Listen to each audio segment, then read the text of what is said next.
time for the visit with the person of high strangeness. I'm really excited about today's show. My guest today took me 3 years to finally bring her and introduce her to you. And I'm going to introduce you to her in a minute here. What I want to talk to you about first, another exciting thing happened in Olympia, Washington. We have a new arts and entertainment magazine, and it is called The Buzz 24/7. And in it you find just about anything that has to do with arts and entertainment, gives you all the restaurants, and it's just a real good new magazine that we have. And of course, I'm partial to it because I'm going to flip this around here a little bit. The reason I'm so partial to it, because I am the advice columnist right here. So if you run into the logo and want to ask me a question other than on the show, feel free to email and have your name printed in the Buzz that comes out once a month in Olympia, Washington. And so we are up for real exciting times. And so having said all that, I'm going to introduce you to my guest. Her name is Mahala. And some of you might remember her. Your previous name was Gail Flanagan. Right. Yeah. So I thank you so much for coming. Oh, it's my pleasure to be here. Yeah. You have fans all through the country because we make reference to you on the show quite often. Yeah. Yeah. That's neat. Mm-hmm. Did you have a nice drive down here? You live? Oh, yes, I do. I live in the SeaTac area. SeaTac is part of Seattle. Uh-huh. Mm-hmm. And it was a very nice drive down here. Mm-hmm. So, you see, we have friends in other places, and so sometimes they're not familiar with when where we it told is, yeah. locations at them, yeah. Uh-huh. And it got cold again. Oh, boy, it sure did. Mm-hmm. So what I thought we'd do today is we're going to do we're going to explain to the friends what astrology is, and then after that, when we use those big words, they know what we're talking about. Okay. Before we get to that, I'd like to ask you, at what point did you feel that that was your calling? Well, I think it was like right before Mount St. Helens erupted. Oh. It was, I started studying astrology, and actually I sent away for one of these horoscopes in the magazine, you know, and when it came back and I couldn't believe it, I said, well, to myself, well, how did this person know everything about me, you know? And so then that perked my interest, and so I started studying it. And I'm a self-taught astrologer. I didn't take any classes or anything. I learned it through reading books and things like that. Well, that's the best kind sometimes, because that fits right in with the show we did a couple of weeks ago, where we were talking about that sometimes if we know something, if we self-taught and we know it, it's very hard to sway our opinion on something. Right. Because when you take a class, then it's more for programming. Right, yeah. Well, I would try to take classes, and for some reason, I guess Spirit didn't want me to take these classes because something would always come up. That's so I finally got the idea, well, I guess I'm not supposed to take classes. I guess I'll have to teach myself. So we're really glad that you did. Yeah. Because like I said, we use your work sometimes and make reference to it. Are you a native Washingtonian? No, I was born in Minneapolis. Minneapolis? Minnesota. Oh, we just had a young lady from Minneapolis. Oh, really? We had her, and I guess we talked about indigo children. Yeah, small world. Huh? Right, it is a small world. So I think what we'll do is if you kind of guide us to what astrology is. Okay. Astrology is a science. It was used in the ancient times. In fact, astronomy came out of astrologer. And a lot of the really famous people of the past, like Kepler and some of the other ones, they were all astrologers first. And Isaac Newton was astrologer. In fact, he predicted the storm that would happen in England a few years after he died. I mean, he predicted it before he died, and he gave the year of it, and it happened, and it was a tremendous storm that went through Europe with 100-mile-per-hour winds and knocked down a whole bunch of stuff that was there. And so he was using maybe the same system that I am using now to predict events that happen in the future. And, we had an astronomer on, Carl Sambuto, and that was one of the questions I had put to him. And that's what he said, that astronomy was born. uh-huh. And in the Bible, you know, they talk about the three wise men Right. that came to, and in the Bible, if you look at different interpretations of it, they'll say magi, you know, and a magi was what the astrologers were called. So it was basically three astrologers that came to visit him. I hear radio, I hear music. Sounds good. It does. Maybe we can just leave that. That's wonderful. Uh-huh. We got music from somewhere. Cool, Right. huh? Yeah. From the heavens, maybe. From the heavens. But astrology works on frequencies, and it's magnetic in nature. Like the planet Neptune is the one that rules magnetics, and so basically Neptune is the ruler of astrology. And we're all born with a certain frequency, and we come in at a certain particular time, and then that frequency is set within our body. And so astrology, all of the planets have different frequencies too. And so when planets make aspects to each other, like angles, like a 90-degree angle or 45-degree angle, then it would trigger that particular frequency. And then if we have planets on that particular frequency, then events would be triggered in our life. In our life. Yeah, actually, when we talked about the Philadelphia experiment not too long ago, and one of the things they said when you change time per se, that you have to take into consideration that frequency that we are born in, or else you get stuck in the the walls, like what happened there. So absolutely. Yeah, because we all have a different color, a different frequency, a different tone, and that's what makes us so unique. Wonderful, we're all different, but we're all part of one. Part of one. Yeah. Would she be nice enough, you brought a chart with you, would she be nice enough to explain the symbols of the planets to the friends? Sure. Because that's one of the things we never know what it is. Right. I can use it like on my map right there. Yeah, that would be great. Yeah, okay, like that's the symbols for the sign of Aries. Let's see if we can bring that up here. Because when we read the horoscope, it has all these. Okay, there we go. Yeah. We got it now. And then this is Taurus, Gemini, Cancer, Leo, Virgo, Libra, Scorpio, Sagittarius, Capricorn, Aquarius, and Pisces. And so the people born under the different signs would have the different characteristics. Now, do you know how they were arrived at one time or another? No, I don't actually know how those particular signs were. I know that the zodiac has been around for a long, long time. And there's actually different systems of astrology. There's the Western astrology, which is what I do, and that is based on the sign of Aries starting on the spring equinox, and then for 30 days after that would be Aries. And then there's Vedic astrology, which is actually where the planets are in the heavens. There's 23 different degrees difference between where the planets are and where Western astrology is. I know a lot of people say, well, how can astrology work, you know, if the planets are 23 degrees off? Well, the Western astrology is not based on where the planets are. It's based on starting the zodiac at the spring equinox. Oh, that's interesting.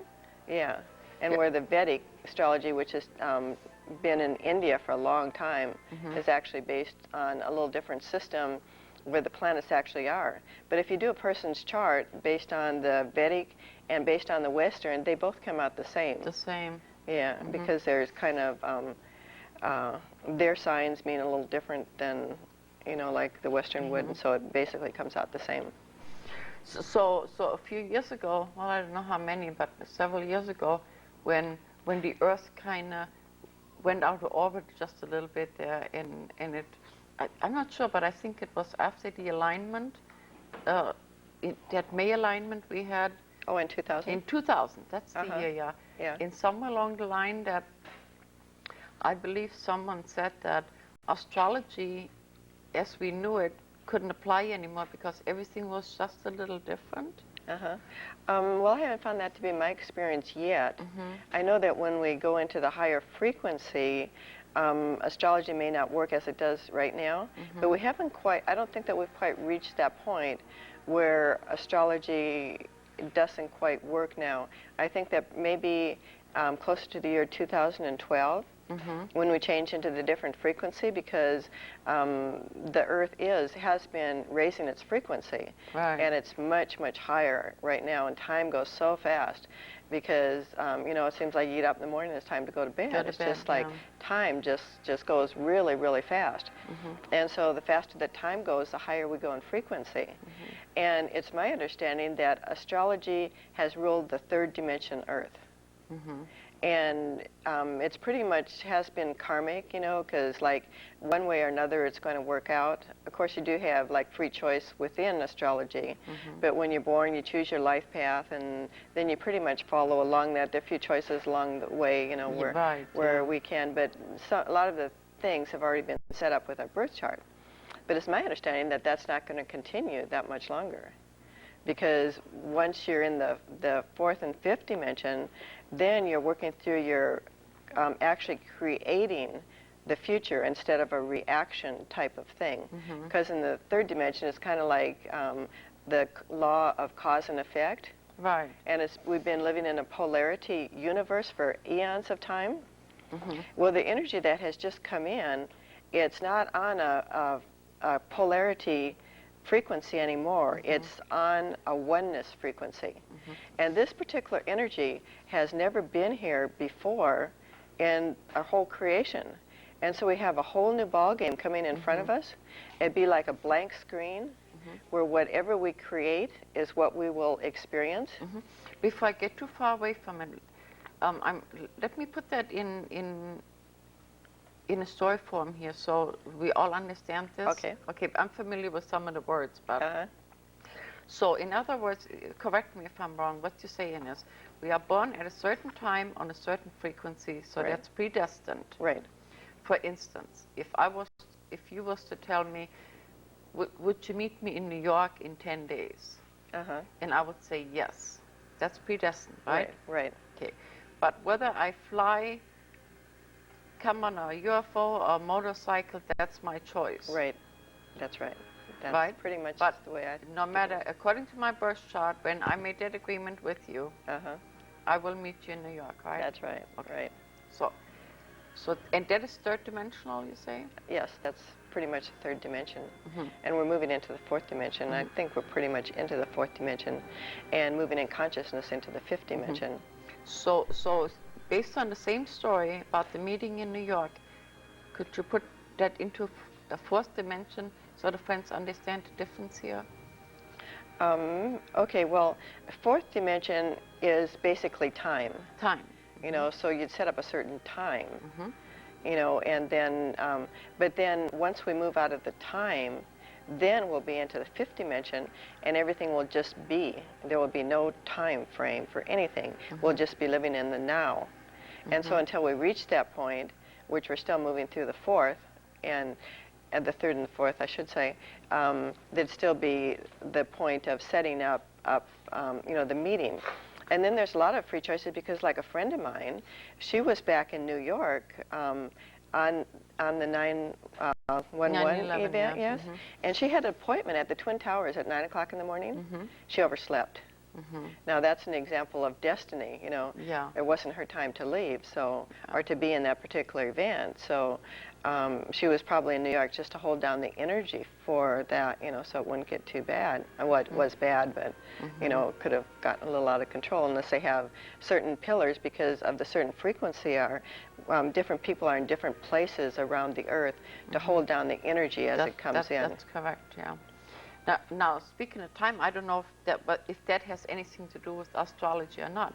But as you're talking here, one of the things some of the friends we were looking at is that because the time shifts, some of the time shifts that we are experiencing already, it's almost like the 9/11,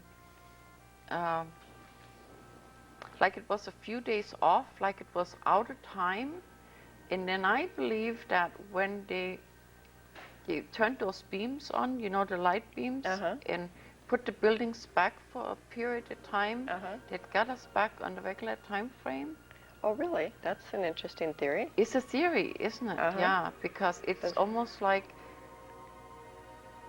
everything was set for it, but it was sort of out of time there for a minute. Well, you know, Montauk is right off of, Right you down know, there. and they have been doing experiments, or we're doing experiments with our time system, and I thought that was kind of unusual too, you know. And so that's in the general vicinity of it, and so that might be connected with that in some way also. A good opening here. Speaking of Montauk, Peter Moon is going to be in Olympia on August the 12th at the Olympia Center at 7:30 p.m. So, and he's going to talk about the synchronicity of time manipulation. And so I didn't know we was going to go there. It's a perfect opportunity. So if that's of interest to you, please come see Peter Moon on August the 12th. And the year 2003 is very interesting too, because when they did their experiments, it was like 43, 63, 83, and 2003. In 2003. Now, what you make in reference to is the Philadelphia experiment. Yes. And then, of course, Montauk Point. Right. And isn't that weird how we got from this? This is the second time we make a reference to the Philadelphia experiment today. Yeah, well, I think that's probably really important because of the time element, because the Earth is changing so much right now, and because we are changing, time is changing, that I think that is really important. I think it all ties together with the Montauk time experiments that they have done. And there's another thing, too, because there are different points in the universe where it's considered a black hole. And whenever a planet's on a black hole, it's like a time frequency, too.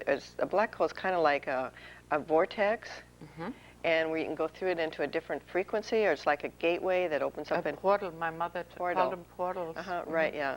Well, an interesting thing right now is the planet Pluto, right here, is sitting on the degree of a black hole, which makes it very, very, very intense. And you can tell where Pluto is right there. It's right over Afghanistan and Pakistan. Just hang on a minute. We're going to put it on the screen here for you. Okay. And then we can try this again. Now, my mother was very familiar with portals, so would you happen to know about the portal in Bulgaria? No, I don't. I know that there are different ones. The ones in astrology are a little different than the portals on Earth. Yeah, if you can show this to us again now. We have it up on the screen. That's where Pluto is, and Pluto is sitting on a black hole right now, or a portal or a vortex, which intensifies the energy of Pluto. And Pluto is the planet of transformation, and Pluto opposing Saturn is what caused the terrorist war in the first place. And so now they're back in making an aspect again, and with the fact that Pluto is sitting on a vortex, it makes it very, very intense energy right in that area, over the Afghanistan-Pakistan area. And they have just started fighting a couple of days ago. You know, so that's a manifestation of that particular planet on a vortex. And also one of the good things is that when the Olympics was in Utah, and that's where Saturn is. Well, there's a major vortex in Utah, right where the Olympics were, and that was kind of like a negative vortex to start with. And so they had like the Children of Light all gathered in that particular area at the Olympics, and the beautiful opening and closing ceremonies that they had, and that, I believe, transformed that vortex from negative into positive, or from darkness into light. Now, can we double back here for a minute? If you very briefly explained what each planet stands for, that might help the viewers to... Okay, the Sun is the main planet in our solar system, and that is the planet that basically gives us life, because we probably wouldn't be here if we didn't have the Sun because of how it works. And the Sun has also been changing its frequency. The Sun started emitting 2 new frequencies in 1991, and that started the change on Earth, the major, with the time really speeding up and stuff like that. Venus is a planet of love, and Mercury is a planet of communication, and Mars has been considered like a war-type planet.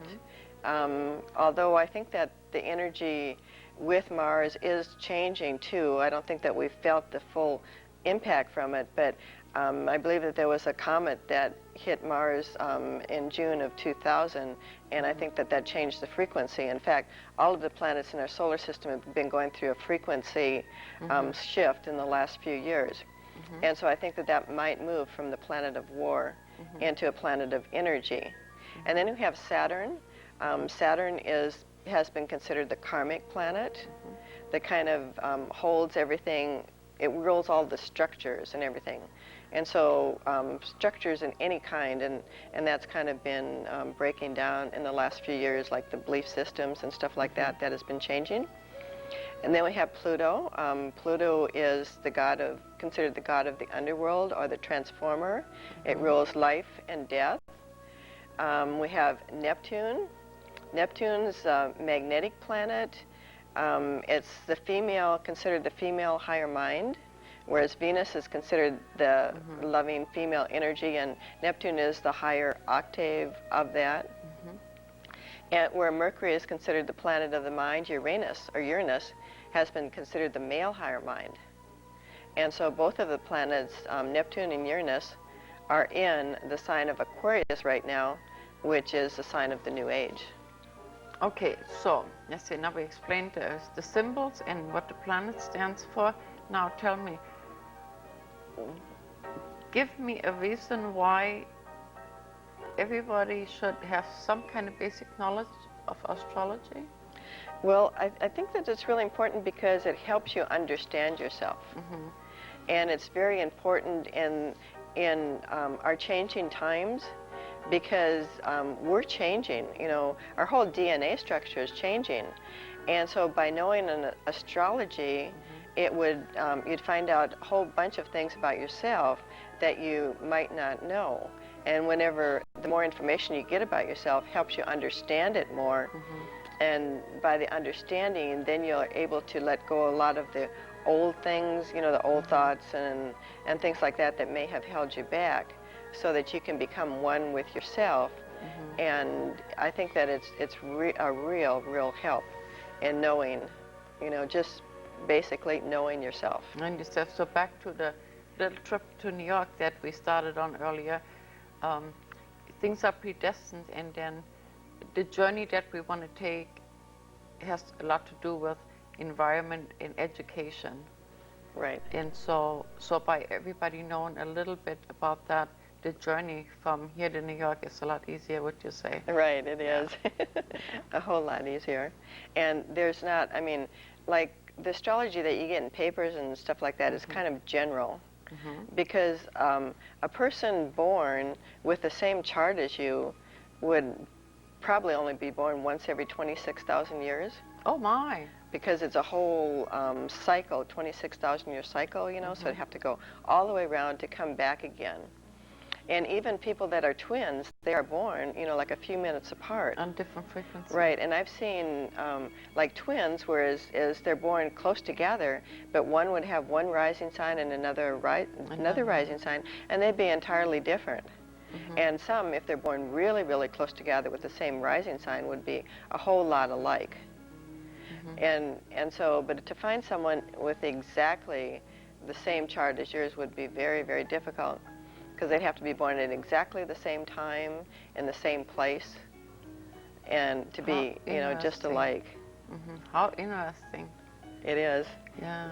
And then you have to take into consideration not only your sun sign, but your rising sign, your moon sign, and where all of the other planets are. And that kind of makes your own personal chart, which would be entirely different from anyone else's. And then all of the planets in a particular sign would mean different things. Like, as for an instance, with Saturn in the sign of Gemini right now, Saturn is the sign that brings lessons with it. And so Gemini rules communication and travel. And so as soon as Saturn went into Gemini, there's been all kinds of communication accidents, like airplane crashes, train crashes, which will continue as long as Saturn is in Gemini, which is probably another 9 months or so. Wow. And Gemini is an air sign, you know, so there's been a lot of airplane crashes with Saturn in Gemini. Now, when we arranged the schedule for Peter Moon, he wanted to come in August, but he didn't want to come when Mercury was retrograde.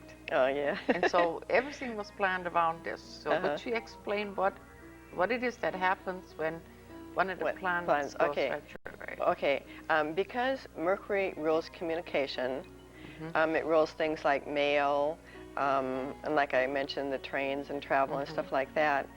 If you're going to take a trip with Mercury retrograde, things can get very, very confused because it just stirs everything up. You know, like if you take a plane trip, the plane trip might be okay, but you might lose your luggage. Or your reservations, they might have gotten them mixed up. Or if you're supposed to get something in the mail, you know, it might not come on time because it just mixes up anything on the communication level. And it does that periodically. You know, it'll go retrograde, and then they'll say, oh no, here goes Mercury retrograde. And you're not supposed to sign contracts or anything like that with Mercury retrograde because then it usually won't work out the way it's supposed to. Now, when Mercury is retrograde, I'm at my peak. So does that mean I'm backwards? It might be. Yeah. There are some people that way. And some people are born with Mercury retrograde.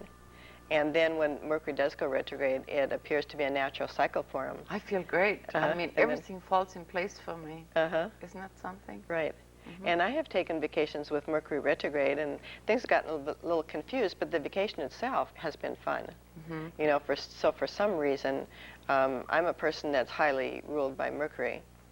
And so it seems to be okay for me to take a vacation with Mercury retrograde and still have fun with it. Yeah, so in other words, we're not saying, you know, don't go. It's just that expect delays and things like that. So, and by being aware of that. Right, or if you do expect them, you know, then you're not disappointed. You know, you can just take it in your stride. Again, if everything works out, you can say, yeah, it was right, great, even though. Absolutely. That's right, yeah. So reading your daily horoscope is fun. And to some extent, it does apply in most cases. Yes, it does. Because, yes, Aries are a lot alike and Tauruses are a lot alike. You know, they have basic similarities. Basics, yeah. Right. It's just that when the whole chart is several different planets, you know, which does make them different. But they would all have the same sun sign, which is, you know, kind of like basic astrology. Now, right now, I don't even know if this fits in here or not. One of the things that is, people are really struggling. Their bodies is really struggling, and that has to do with frequencies. And we're really lucky. We have doctors that understand that. And with these frequencies, like the heart palpitations, friends have had heart attacks, right? And all that. Now, is that frequency only, or does that have to do with the planets also? Well, the planet is changing too, you know, as above, so below, or we live on the planet, so we're changing along with the planet. And our DNA is actually changing. I mean, the scientists are studying our DNA, and they know that it's changing. They have actual evidence that it has changed. And so we're going from a basic 2-strand DNA with 10 invisible strands. Some of the new children coming in are actually born with 3 strands. That's right. Which makes them very, very psychic. And so as our bodies change, we're changing from a carbon-based being into a crystal-based being, or liquid crystal. And so that, in any changing process, it brings a lot of pain with it. And the pain has been really bad for a lot of people, you know, as the frequency changes and we're moving into it, and the body is trying to manifest that particular frequency, causes a lot of pain with it. Now, we've discussed indigo children in detail on our show here. On the internet now, every once in a while we run into the crystal children, and you made reference to them earlier. And so let's kind of make a little detour here. Can you explain what crystal children are? Okay, well, they're the children that will be coming in or are coming in, have started coming in with more of a crystal form in their body. They have more crystal or more silica in their body than others, and this means that they're very advanced children, and they're basically here to help bring the crystal energy into the earth, or the golden light, which the golden light has been coming in the past month.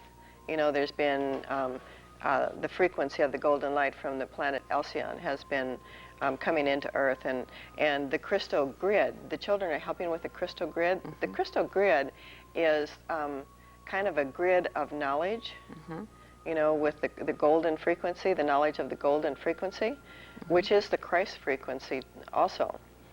And so with the planets lining up like they did with the sun, our central sun Alcyon, and the Pleiadian group, it has been activating this crystal grid.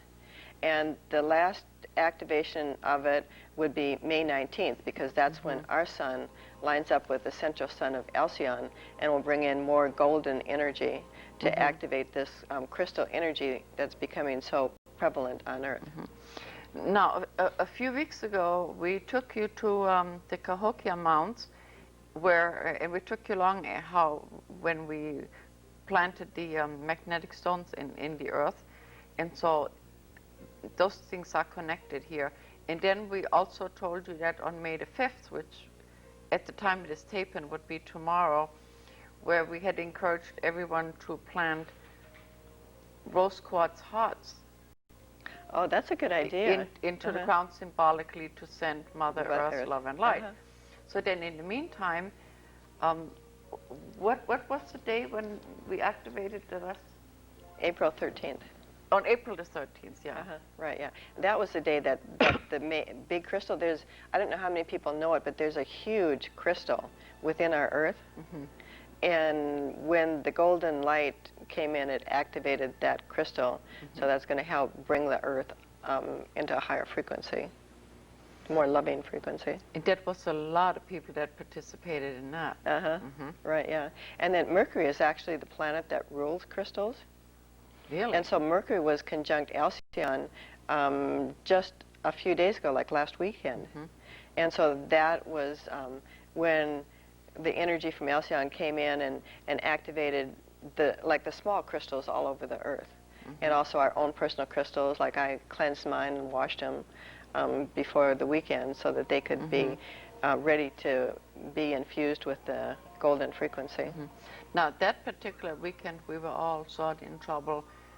As a whole, we had several friends had heart attacks really? and lived, you know, but yeah. Myself, I couldn't get out of bed. I had no equilibrium, so I couldn't make the meeting. I couldn't make the opening party for the paper. So all of us were struggling. It was just so intense that it's like you had a hole in the head. You just couldn't. Nothing you could do, you know. Right. Yeah. Yeah. Whenever frequency, you know, is activated, it really affects the body. Yeah. And on whatever frequency you are, like if a person is born with a tendency towards a heart attack, you know, and then if that frequency comes in and activates it, you know, then they'd have a heart attack, or some may get dizzy. And it's just because of the changing of the frequency of the planets, which can be very intense. And especially if he has chakra pain, you know, when the frequency is coming into the different chakras. Could you explain that? I don't think the friends... I don't know what chakra pains is either.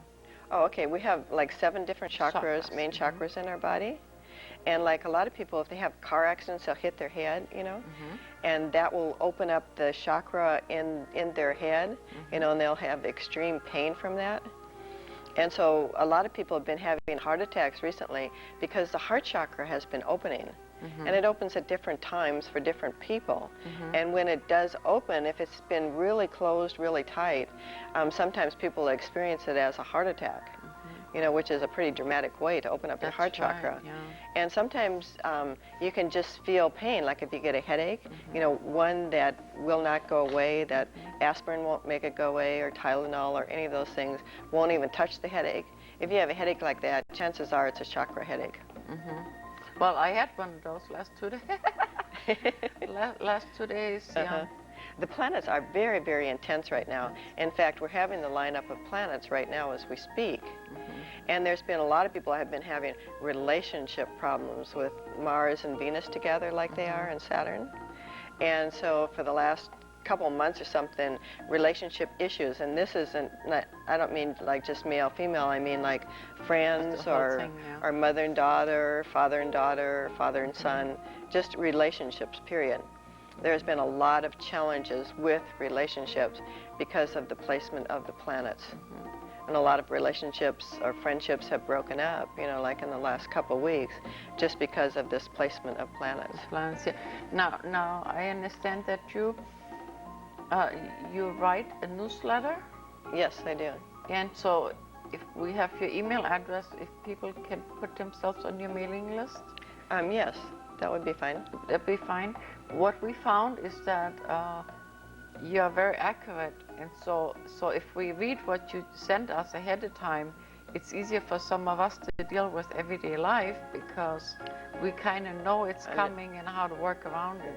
Right. So, yeah, and I know because I chose to experience everything through experience, you know, just like everyone else, and I don't know why I don't enjoy the pain and stuff, but anyway, so I usually know what other people are feeling because I'm feeling it too. And so that way I can write about what's going on, and a lot of other people will be feeling the same thing that I'm feeling. So between your planet alerts and the emails we get from NASA, they, under www.nasa.gov, is where they notify you of space weather, they call it. You know, when you have the sun flares and the things. So NASA keeps you up with the physical. In your newsletter, sometimes we can maneuver really good. Oh, and the sun is so important because we're connected to the sun. Like the frequencies in our head go to the sun, and when a major solar flare happens or a CME, you know, it's just a lot of people get dizzy. And they think, well, what's wrong with me? Or their eyesight gets blurred. Yeah. Because it's the effect of the sun hitting the magnetic field of Earth. That's right. And we have magnets in our brain. And so people who are sensitive feel it really strong when a strong flare or CME comes in. But and some of us actually can't use magnets. So somebody healers, everybody's always recommending magnets. And like I have a granddaughter, like her and myself, we can go to a mall and pick up magnets, and they will never go back to the polarity. Oh, really? Because we just kind of seem to turn them another kind of way. So some people cannot use magnets. Right, yeah. Yeah, they've used magnets for healing for a long period of time. The magnetic frequency is more of the feminine energy, and the electrical energy is male energy. And so there's a difference. So I think it depends on the frequency or the person, you know, if they have a lot of male planets or female planets. I think that would depend a lot on whether they could use the magnets or not. Yeah, but sometimes you try to explain that, and people get irritated when you tell them I cannot use magnets, and now you're telling us we got magnets in our brain. Right. So maybe we just... Right, we do. We also have crystals in our brain. That's why we're the tuning channels, and information can come in through our brain. Yep. Yeah. And that's basically how astrology works, is because astrology works on magnetics. And so the magnetics come into our brain, and our brain rules our body. And then it rules the different things in our body, you know. And so say, I'm programmed to have pain, this particular pain in this particular area. So the sun will come in and it'll activate the magnets, and then the brain will activate that part of the body. So it's not a question of mind over matter, is it? Well, some is and some isn't. You know, there is, and there's an excellent book out that's called Change Your Brain, Change Your Life. Really? And yes, a lot of behavior is all caused by your brain, by the physical manifestation of your brain. And there's been a lot of stigma against people who go see psychiatrists and stuff like that. But our brain is a physical organ, and it does control our body, and it controls behavior. And a lot of behavior can be changed by different things that you can do to change your brain.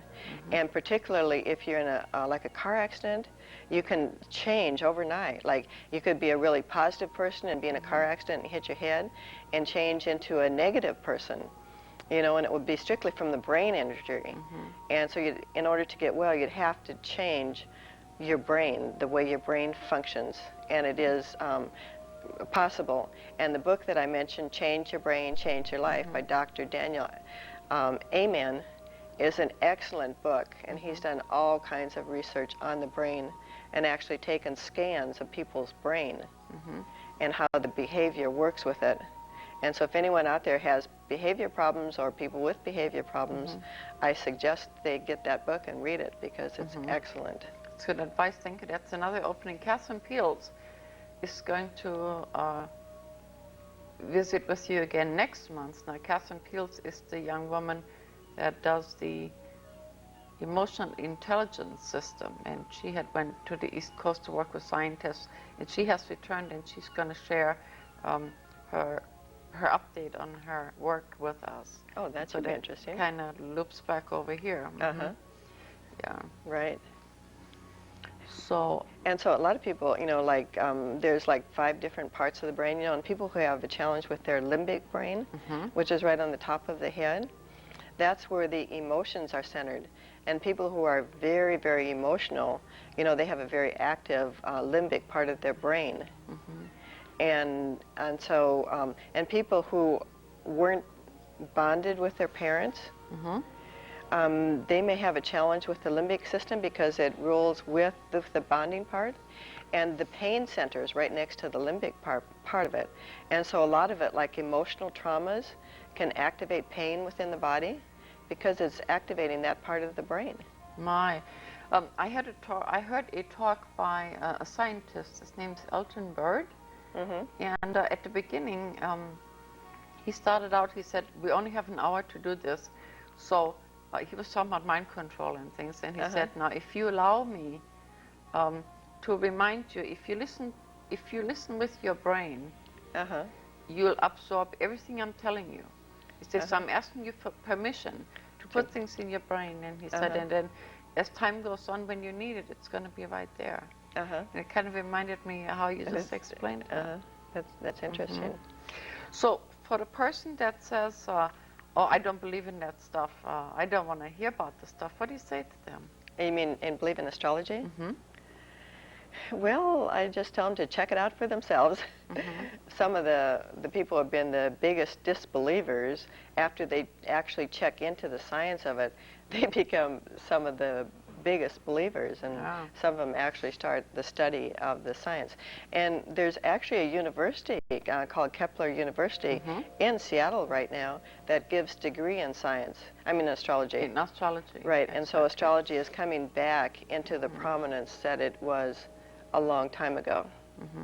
It was considered a very ancient science, and all of the kings and queens and everything wouldn't do anything without consulting their astrologer. Yeah.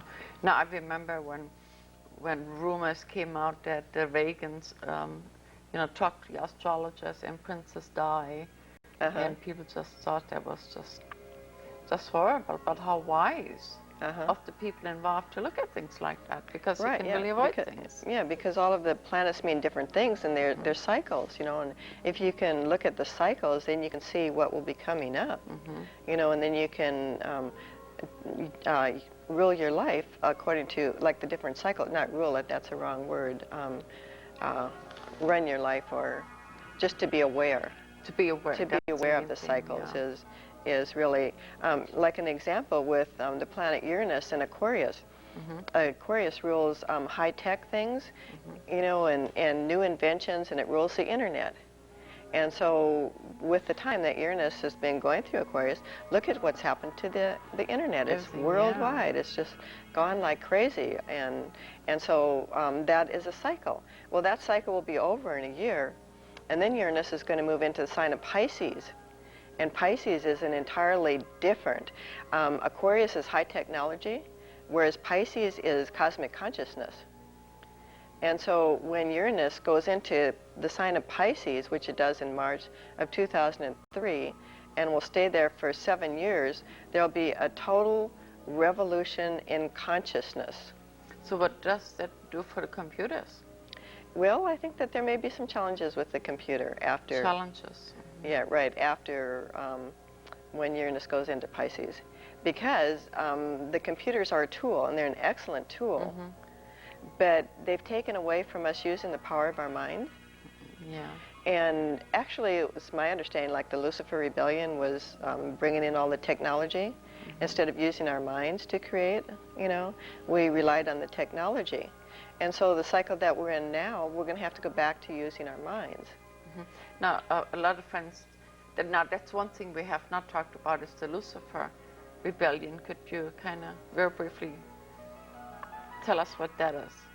Okay, well, I don't want to get into that too strongly, but it was just, it was a drop in frequency. That's right. Where we became more solidified, and we moved from the sixth dimension down to the third. To the third. So we took a step backwards. We took a step backwards, and we became crystallized, or not, we became solid, where we appeared more solid and not as light-filled. And then we played the game of forgetting who we were and what we were here to do. And we came here to basically, it was a power and control issue. But we started coming out of that now. Right, we have started coming out of it. Very definitely coming out of it. At what age would you recommend a person start studying astrology, because it seems like it's so complicated? Well, that's kind of a difficult question, because I think that astrology as we know it will be changing. So I think that the children coming in will have a different focus on there because of the frequency change, going from the polarity into the oneness energy, where the oneness is we're going to have to use our minds. And so they would probably still have like different life paths and stuff like that, but it wouldn't be like astrology has been in the past. But like I said, it will still be there for a few more years. But then it's going to have to be a new science coming in. A new science. Right. And I think that that's what the children coming in will be more on teaching people how to use their mind, and how to relate to the different frequency and sound and colors. And I think that the science of that will be coming in stronger. I mean, the planets will always be there, and there's always astrology. I mean, no matter how you get, there's always, the planets are always there, and the planets are always there. It's just a change. And so someone will have to bring in the new astrology. So if a child started studying the astrology it is now, that might be outmoded by the time they were old enough. And so there'll have to be the new astrology coming in. So what do you say to a parent or an educator that ends up with a child like that, where it comes natural to know all these things? Because we want to put everybody in a category. Right. So how do we avoid that and allow these children to live their full potential naturally? Well, I think that the whole school system is going to be transformed. Because Pluto is a transforming planet. It's in Sagittarius right now. The things that Sagittarius rules is, for one thing, schools, and it rules religions, and that's why we have the scandal in the Catholic Church right now, because they had to come to be surfaced to be transformed. And so the churches are being transformed into something higher. The schools will be in the same cycle, which lasts until the year 2008, will be transformed into a new cycle. The banking system will be transformed. All of these things, everything that Sagittarius rules will be transformed into a different manifestation in the next 6 years. That's not a whole lot of time here. No, it's not. So I would suggest people start thinking about that, because it could be rather unpleasant if you can't go with the flow here, because that pretty much covers all basics: religion, money, and education. I mean, what else is right? there? Right. That's right. Yeah. Because Sagittarius rules the banking system, and the banking system has already changed in Europe. Their banking system is now backed by gold, and that started the euro. Yeah. Yes. And that started, like the first of the year. Yeah. And so others will follow suit too. And so that's just one manifestation of a change in the money system, with the planet Pluto in Sagittarius. Mm-hmm. And there will be other changes as time goes on. As a whole, do you think we're going to be able to keep up with all of this? Oh, I think so. I think that's why we're here. We are in a very challenging time period right now because it's always darkest before the dawn. Mm-hmm. And the planets, the three planets are fighting in the heavens right now, Mars, Saturn, and Pluto, which are considered the three negative planets. They're in a form of fighting right now, and as above, so below. Mm-hmm. And so all of the negativity that the world as a whole has created is surfacing to be looked at so it can be transformed. Mm-hmm. And so for people to become aware of actually what's going on, they have to watch the transformation process, And the transformation process may get, pretty bad before it really changes. So it's always darkest before the dawn. Mm-hmm. And right now it looks like we've gone back to the control issues and all that kind of stuff. And that is in effect right now. But it won't last that long because I think God has other plans. It's almost time for a little divine intervention here. I agree with you. Yeah. I don't know how we are for time, but because we do enjoy the planet alerts, that's what you named it so much. If you don't mind, and maybe I want to set up for another show if you would be willing to do that, where we can kind of take the friends to what you call your planet alert, where we can compare things like that. Uh-huh. Do you think we gave enough basic information so we can just sort of pick up where we left off the next time? Or? I think so. I hope so. I don't know anything about astrology, so I'm totally at your mercy here. So if you need to add anything to a person that has no idea what it is, this would be a good time. Well, let's see. Don't really know particularly what to say about that. Mm-hmm. Hopefully I tried to, put it in real simple terms so people can understand it. But sometimes, like when you know something, you think everyone else should know it. That's the whole thing. And so then if you know it, it's kind of hard. Well, what can I say so people will understand? Well, the mainstream vocabulary is changing. The mainstream media is changing. And so there's some of us were really far out here just a few years ago. All of a sudden, we are right on target here. That's right, yeah. So you've seen a lot of changes yourself, huh? Oh, yes, I have seen a lot of changes. Yeah. A lot of changes, and the Earth itself is changing a lot. Yeah. Really changing. First time I ever met you, and like we were talking, we meet so many people we don't really remember, but that was in Mount Vernon in 1997. It was right before I got ready to write my book, and you were the speaker that was ahead of me. I was 50 then. And I thought, oh my goodness, I'm 50. And it seemed like I was able to cram most of my adult life in those few years. And so when you sort of entered my reality, there was a changing point for me also. Yes, I want to tell you that. Interesting. Yeah, that is very interesting. And you still on the lecture circuit? Yes, I am. I haven't been, the energy's been so intense, I've been kind of like hibernating because it's been so crazy out there. And I thought, do I really want to go out there with this crazy energy and effect, But I do somewhat give lectures and stuff. You still get, so it's available for lectures, and on the end of your email it says, I will get back to you eventually, so don't expect to get an immediate response. Yes, I get kind of an overload of emails. That's what I've been mainly working through is through the web, through the emails, and I send out my planet alert over the web. Over the web, yeah. And sometimes I get too many emails. I mean, I just can't possibly answer them all, so I don't want people to get, feel slighted if I don't answer them. It's just a matter of time, because there's only so many hours in a day. And it is. I came home one day, and I had 331 emails. I was so overwhelmed, I wanted to pull the plug on the whole thing. Right. Yes. And that, if I don't answer my emails, like for 2 or 3 days, then I'll have that amount too. And it's, if you think about the logistics of it, how long it takes to answer, emails, I mean, just to read them. Just to read them, yeah. Right. It takes a while. And so it's kind of overwhelming. Do you feel that at any time at all might be a slight chance that astrology will be taught in regular schools? Well, I think it's a good start with having the Kepler University here. I think that they're working on it because there's a whole group of people here working on it to get it into the schools. And it has been, it's been taught at the UW and their alternative school, so it's been taught at a lot of alternative schools.